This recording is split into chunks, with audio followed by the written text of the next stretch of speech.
All right. It's the fear of missing out on the person not calling you the next time they need you because they decide to call someone else. It's the fear of, will that person think that I intentionally sent them to voicemail? Like I know with the phone, there's if you click the side of the phone, it'll say, oh, you've been forwarded to the voice message. A lot of people are like, no, don't click the side of the phone. They'll know I sent them to voicemail. That's okay. You're busy. Some people think that this is all by accident. We know it's not by accident. The people that are really smart figure out how to trigger that in our brains. And there have been many shows that have been on how the big business keeps us there. Yeah. And one day the rest of the story will be told, similar to what happened with cigarettes. You might remember when the big story was 60 Minutes or 48 Hours 30 years ago. They didn't do the show because there was so much pressure on not to do the show about the addiction quality of cigarettes. So you've been in practice for a while now. Yes. So tell me, how has your practice and how you talk with people changed because of your experiences? I think I give them real life experiences. I when I'm working with couples, I also try to think of my marriage as well. Am I giving them boundaries or expectations that would even work in my type of family as well? So it's saying in their reality, and also like Dr. Clark said, not pushing them to feel like they have to make this change. It's more of okay, this is a problem. You have this solution or this solution. You choose what works best for you and your life. When you give it to people that way, it makes them feel oh, I'm choosing. So, okay, Dr. Leveille, I'm going to do this. I'm okay, that sounds wonderful. And so it's not forced upon them. It's more of a gentle reminder of a difference. That's what I like to call it. Wouldn't it be great if we could just do that ourselves in our marriages? Right. That'd be amazing. That would be amazing. So, can we talk a little bit about what occurs to us when we have big losses, whether it's a death or moving or losing a job? Dr. Clark, talk about what happens to our psyche when those things occur. Mm-hmm. So loss in general has so many different physiological aspects. So something major has happened. We're trying to process it from a psychological stance, and then you'll notice you'll have symptoms that might present itself in the body. It might be a headache, it might be a racing of the chest, it might be stomach pain, could be lower back pain. So there's so many somatic issues that occur when someone is experiencing something that is significant. In my experience, when it's a loss due to a death, there's a way of trying to cope in a world that continues to go on. I don't know if you've experienced a death and you leave, right? And you go and you get in the car and the world is continuing, but your loved one just died. And it's you want to yell to everyone someone major or someone significant is not here, and life goes on. So there's a psychological connection or disconnect that occurs in the initial. So how do we start to process going through life without this person who is significant to us? So there's a lot of things that happens with that. It's a constant pinching. Is this real? Till you get to the point where it is. And then there's lots of stages that, someone can go through. And then there's the non-death loss. There's adjusting to a world after COVID, and we're not talking about it. So that kind of ambiguous loss, oh my goodness, I don't feel like I felt before, but I should feel like I felt before, and no one is saying anything, so I don't want to say anything, and so I'm suffering in silence with feelings of insecurity, feelings of sadness, feelings of anxiety, fear, isolation, and not knowing who to kind of process that with. And we know as we get older, we have our own losses, physical losses. Some people lose the ability to do certain things. Some people lose extremities. And all that is real. Yes, that's very real. And so how is it that somebody that's had a loss that is not apparent to somebody else, right? How do you broach the subject and say, listen, I just lost 2 fingers and I was born with 10 and now I only have 8 and I'm suffering from that. That loss is pretty significant. Yes. And a lot of times what people have to do is move past what you may think, how others may see it. A loss is a loss. Like you said, losing 2 fingers, that's major, so it's looking at it as it is a big thing, even if the rest of the world doesn't identify it. Sometimes allowing someone to just verbalize this is a loss of mine that hurts me. Sometimes that's all they need. They don't need everyone to say, oh, we're so sorry for your loss, but they're just looking for the certain people closest to them. So it's teaching the client how to communicate to their closest family members about this loss, and not in the physical sense of, okay, it's 2 fingers. It's more of like, no, this is what I'm no longer doing because I don't have this. So it is something that I'm mourning and I'm learning to adjust to. And, just to piggyback off of what you said, it's so important for us to honor what the person is saying and to meet them where they are in whatever their grief journey is. So when the person comes and they don't have the 2 fingers, gosh, I can't even imagine what that's like. Yep. Tell me for a moment, when you first found out, like, walk me through that process. You want them to kind of tell their story as well, because no one else is asking those difficult, questions. Like, what was it like when you found out? What was it like when you first looked at it? What was it like when you tried to grab something and you realized they were gone? And sometimes people are waiting for that moment to open up and just like put it out there. Absolutely. Absolutely. There's been times I've asked a client a question and they're like, wow, I've waited so long for someone to ask me that. Or they'll come in and I'll say, how was your day? Good. And I'll say, how was it?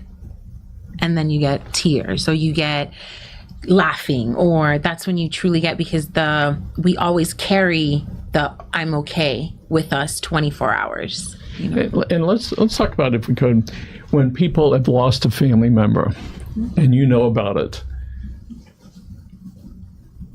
So often it's really uncomfortable to say whatever it is. And I see people on social media and you read it, and 95% of it's the same thing. And it seems just so repetitive and seems to be artificial. And you go, well, what are you supposed to do? And so for the person like myself, it's like, I don't know, which line am I going to use? And I don't mean that in a degrading way, but like, what am I going to say to this person who lost somebody that's really important? So what can we do to process our own stuff, our own fear of loss, to be able to ask that person or to tell them that we're sorry, all right, or whatever it is? What are some options for us? I think we like to say we're sorry, right? But a lot of times it's not our fault. So we are apologizing for something that's out of our hands. Truly, just think about it in the sense of how comforting you can be to just say, I can imagine the pain that you're going through right now. I'm here. Just letting the person know. I know when I lost my brother, just knowing I had people there was enough, even if they didn't communicate, even if they didn't say something to me, but they were standing next to me. They were present, Dr. Clark, for you? Yeah, I think people forget that silence is a huge form of communication. And especially when someone is going through like a loss. So just saying nothing and just being by the person's side can be extremely helpful. Or sending something to them. Oftentimes people get inundated or they get lost in their own thoughts. I often tell people that I don't go around someone in the initial. I wait a month and a half when everyone else is gone. And then I'll say, you know what, let's go to lunch or let's go to breakfast, or I'll just send them something. Just to let them know I haven't forgotten and you're not alone. When I was very young, I had a loss, and I remember it was a long time ago. Michael, time will heal it. Oh, even today I'm thinking about it. I go, I know he was trying to say something good. Yes. But it's like, here it is, and it's just like I'm still bubbling, with that. And you realize that, to your point, sometimes it's just being there. Yes. And without saying, as you're saying, I didn't do anything wrong, all right? So I'm not sorry per se, because we sort of do that. We sort of mix that up. Yes. Right? Yes. Sorry is when you've done something wrong. Right.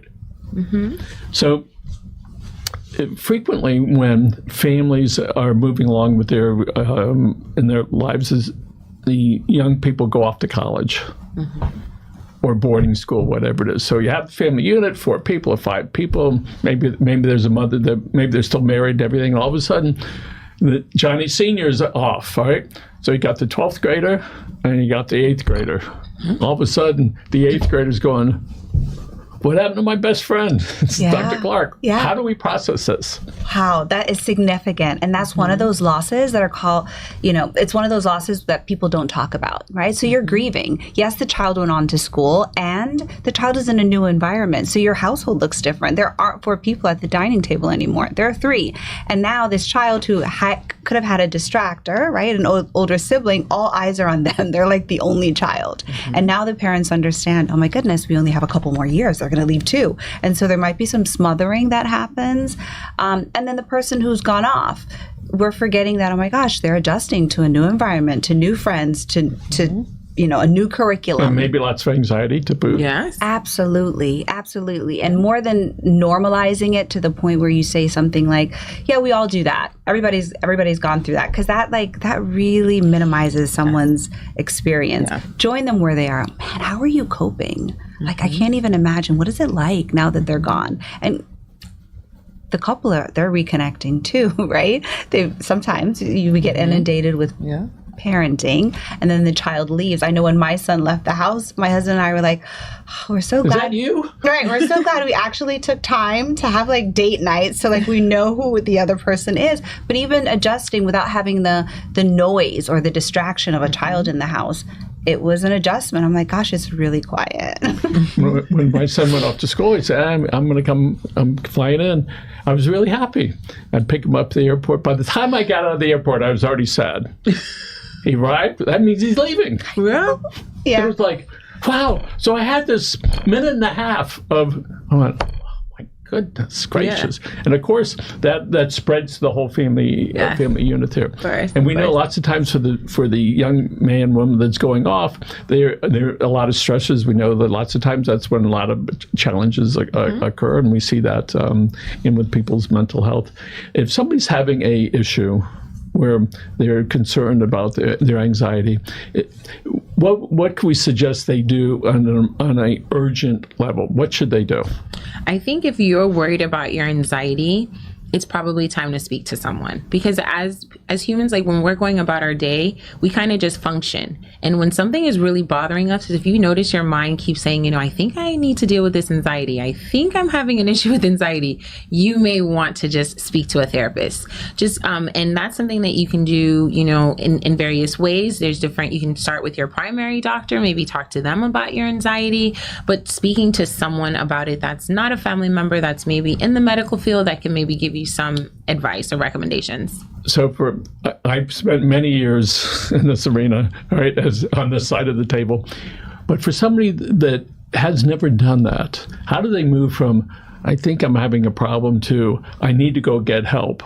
It must be tough for them. Yeah, absolutely. Right? I don't know. I was raised where children are seen and not heard, and what happens in this house stays in this house. So I remember when I was going to go to school to do this, my parents were like, someone's going to come and talk to you. They're going to tell you what happens in the house. And so I always remember that and how difficult it was for my own family to adjust. And so for anyone that's having a difficult time, I would just say it's almost like you go to a store, or you're sitting in an airplane and someone sits next to you. Sometimes you just feel the need to talk to someone, and you spark a conversation. I would look at it from that perspective. You're going into a setting. It's a contained setting, just like an airplane, and you're going to sit next to someone, and you're just going to talk, and you're going to see what